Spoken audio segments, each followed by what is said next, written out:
आखिर सीबीएसई का रिजल्ट कब आने वाला है? क्या इस साल सीबीएसई की कॉपी चेकिंग सबसे ज्यादा टफ होने वाली है? क्या सीबीएसई सबको पास करेगा या फिर फेल? जानेंगे आज के इस वीडियो में। यूट्यूब पे ऐसे ढेर सारे वीडियोस हैं जो हर दिन मल्टीपल वीडियोस बना बना के आप सभी लोग को साइकोलॉजिकली परेशान कर रहे हैं। आज के इस वीडियो में मैं आप लोग को सभी चीजें फैक्चुअल डेटा के अकॉर्डिंग बताने वाला हूं, सीबीएसई रिजल्ट्स के अकॉर्डिंग, सो दैट आप लोग का जो टेंशन है वो पूरी तरीके से दूर हो जाए। सबसे पहले बात कर लेते हैं सीबीएसई का रिजल्ट कब आने वाला है। अगर मैं सीबीएसई के ऑफिशियल नोटिफिकेशन की बात करूं, सीबीएसई कभी भी आप लोग को पहले से नहीं बता के रखता है कि इस दिन आएगा। वो कभी भी रैंडमली आप लोग को रिजल्ट डिक्लेयर कर देता है। इसलिए हमें प्रीवियस ईयर के ट्रेंड को एनालाइज करके चेक करना पड़ेगा कि आखिर रिजल्ट्स कब आ रहा है। अगर मैं सीबीएसई के 5 इयर्स के ट्रेंड को देखूं तो जो सीबीएसई का रिजल्ट है वो अराउंड 12 से लेकर 13 मई के बीच में आप लोग को देखने को मिलता है। मतलब ये है कि उसी के बीच में आप लोग को इस साल भी रिजल्ट देखने को मिल सकता है। सिंपल वे में कहूं तो क्लास 12 का रिजल्ट आप लोग को सेकेंड वीक ऑफ मई में आप लोग को देखने को मिलेगा और डेट लगभग इसी के आसपास आप लोग की रहने वाली है। इस साल एक और इंटरेस्टिंग चीज हुई है, आप सभी लोग जानते हो, सीबीएसई ने ऑन स्क्रीन मार्किंग सिस्टम के अकॉर्डिंग आप लोग की कॉपी चेक करिए। इस सिस्टम के अंदर कॉपी चेकिंग जल्दी हो जाती है ट्रेडिशनल मेथड के कंपेयर में, तो इसी वजह से पॉसिबल है कि रिजल्ट आप लोग का जल्दी आ सकता है। बट याद रखना दोस्तों, किसी भी टाइप के जो फेक नोटिफिकेशंस है, सर्कुलर है, इनसे आप लोग को दूर रहना है जो बाकी सोशल मीडिया में वायरल हो रहे हैं। अब आते हैं सबसे इंपॉर्टेंट टॉपिक पे, क्या सीबीएसई सबको फेल करेगा? अब आखिर क्या रियलिटी उसके बारे में बात कर लेते हैं। सीबीएसई कभी भी रैंडमली मास फेल किसी को भी नहीं करता है। तो अगर मैं आप लोग को फैक्चुअल डेटा के अकॉर्डिंग बताऊं, 2023 में 87% स्टूडेंट पास हुए थे, 24 में भी 87.9% स्टूडेंट पास हुए हैं और 25 में 88.39% स्टूडेंट पास हुए हैं। इसका मतलब ये है कि मैक्सिमम बच्चे पास ही हो रहे हैं। हाँ, मैं मान सकता हूं कि जो 10 से 13% के जो स्टूडेंट्स है जो फेल हो रहे हैं, उनके फेल होने के पीछे का भी रीजन है। उन्होंने बोर्ड्स के पेपर में कुछ लिखा ही नहीं होगा, प्रैक्टिकल में उन्हें नंबर ही नहीं मिले होंगे, या हो सकता है उन्हें पेपर ही अटेंड नहीं करे हो। अब आप अपने आप को चेक करो, आपने पेपर दिया भी था, डिसेंट पढ़ाई भी करी थी,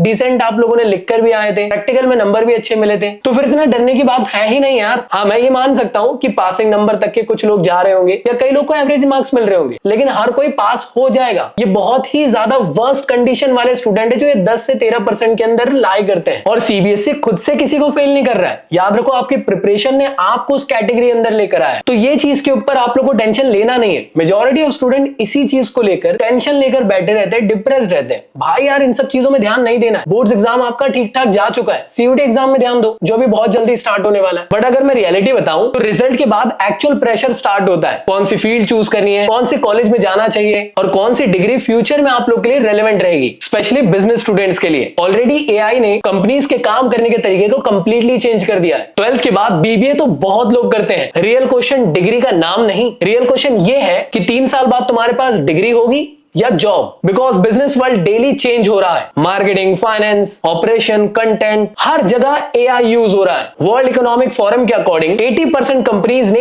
एआई को अडॉप्ट कर चुका है। बट प्रॉब्लम यह है कि मोस्टली कॉलेजेस वही पुराना घिसा पिटा ट्रेडिशनल सिलेबस पढ़ा रहे हैं। थ्योरी, एग्जाम, असाइनमेंट, इन्हीं के बीच में आपको फंसा के रखें, और अगर इसी ट्रैप में फंसे रह जाओगे तो लाइफ में आप लोग कभी आगे बढ़ नहीं सकते हो। इसी गैप को फिल करने के लिए मुझे स्ट्राइड स्कूल ऑफ बिजनेस काफी डिफरेंट लगा। यहाँ एआई सिर्फ एक ऑप्शनल सब्जेक्ट नहीं, एआई हर सब्जेक्ट का पार्ट है। यहाँ के स्टूडेंट्स को मिलता है MacBook with 15 AI plus tools like ChatGPT, Claude, Canva AI, perplexity, ताकि हैंड ऑन लर्निंग डे 1 से ही स्टार्ट हो जाए। यहाँ आउटडेटेड केस स्टडीज नहीं पढ़ाई जाती है। बोट और मामा जैसी कंपनीज को ब्रेक डाउन करते हैं, कैंपेन बिल्ड करते हैं, फाइनेंशियल एनालिसिस करते हैं और एआई के थ्रू बिजनेस आइडियाज पे काम करते हैं। यहाँ सेकंड ईयर से स्टूडेंट अपना स्टार्टअप बिल्ड करते हैं, रियल कस्टमर एक्वायर कर सकते हैं और मिलती है आप लोग को फंडिंग अप टू 1 करोड़ की। तो ग्रेजुएशन तक के आपके पास सिर्फ डिग्री ही नहीं, 25+ रियल प्रोजेक्ट्स, गूगल, आईबीएम और हबस्पॉट जैसे प्लेटफॉर्म से 10+ AI industrial certification, real practical exposure जो कंपनीज एक्चुअल में आपसे एक्सपेक्ट करती है। यहाँ आपको मेंटरशिप मिलने वाली है फाउंडर्स एंड ऑपरेटर्स से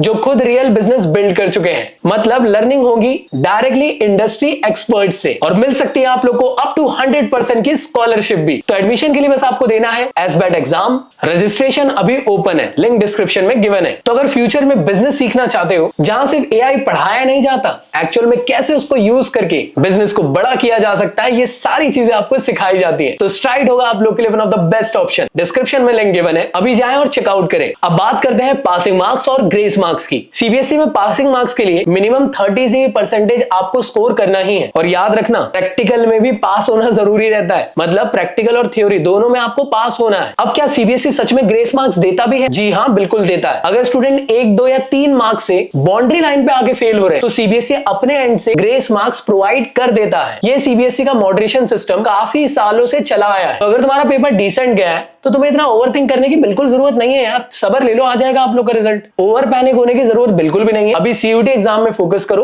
और ईमानदारी से उसके लिए प्रिपेयर करो, क्योंकि सीयूटी एग्जामिनेशन अच्छा चला जाएगा तो आपको फ्यूचर के लिए बहुत ज्यादा इंपॉर्टेंट हो जाएगा। तो प्लीज उस पर ध्यान दे और अपनी प्रिपरेशन पे सबसे ज्यादा फोकस करें और स्पेशली इंटरनेट के रूमर से दूर रहें, क्योंकि आने वाले 1-2 दिन के अंदर फेक सर्कुलर्स भी आने लग जाएंगे, फेक वीडियोस बनने लग जाएंगे कि इस दिन आपका रिजल्ट आने वाला है, उस दिन रिजल्ट आने वाला है। जैसे लास्ट टाइम 30 अप्रैल को आपका रिजल्ट डिक्लेयर होने वाला था, कई यूट्यूबर्स ने आके डायरेक्टली डिक्लेयर कर दिए थे, फिर बाद में बोल दिया नहीं आया। तो ये सारी चीजें चलती रहेगी। आपको अगर इतना ही कंफ्यूजन हो रहा है, परेशानी हो रही है, तो आप लोग सबसे बेस्ट क्या करो, डिजी लॉकर को आप लोग ट्विटर में फॉलो कर लो, तो कंप्लीट इंफॉर्मेशन वहां मिल जाएगी ऑफिशियल नोटिफिकेशन के थ्रू। या सीबीएसई के ऑफिशियल वेबसाइट को डेली चेक करते रहो। यही 2 एक्चुअल वेबसाइट है जहां पे आप लोग को सही सटीक इंफॉर्मेशन मिलेगी। बाकी हर जगह सब अपने अपने मन से कहानी गढ़ रहे हैं। मैं जानता था तुम सभी लोग पैनिक में हो, इसलिए जो भी फैक्चुअल डेटा हो सकता था आप लोग के लिए लेकर आया सामने। इस पे ध्यान दो, उस दिन टेंशन लेना जिस दिन रिजल्ट आने वाला है। अभी के टाइम पे सीयूटी की प्रिपरेशन पे फोकस करो, क्योंकि 11 तारीख से पेपर शुरू होने वाला है। मैं जानता हूं मैक्सिमम लोगों ने बिल्कुल भी नहीं पढ़े, और मैं ये सच कह रहा हूं। कमेंट बॉक्स में बता देना आप लोग कि क्या आप लोगों ने शुरू भी करें प्रिपरेशन, और मैक्सिमम लोगों ने नहीं करें। तो प्लीज पढ़ना शुरू करो। तो दोस्तों पैनिक मत करो, पेशेंस रखो, रिजल्ट आ जाएगा और रिजल्ट को आना ही है, ऐसा नहीं है कि वो कहीं चले जाएगा रिजल्ट। तो कमेंट करके आप लोग जरूर बताइएगा आप क्या एक्सपेक्ट कर रहे हो, कितना परसेंटेज, और आपको क्या लगता है कि सीबीएसई आप लोगों को कितना परसेंटेज दे सकता है। बाकी अगर वीडियो हेल्पफुल लगी तो प्लीज यार दोस्तों वीडियो को लाइक करना, चैनल को सब्सक्राइब करना और स्ट्राइड को जरूर चेकआउट कर लेना। अगर आप बिजनेस में अपने फ्यूचर को आगे जाके बेस्ट बनाना चाहते हो तो one of the best option आप लोग के लिए रहेगा। लिंक डिस्क्रिप्शन में गिवन है। मिलता हूं नेक्स्ट वीडियो में, जब तक के लिए गुड बाय।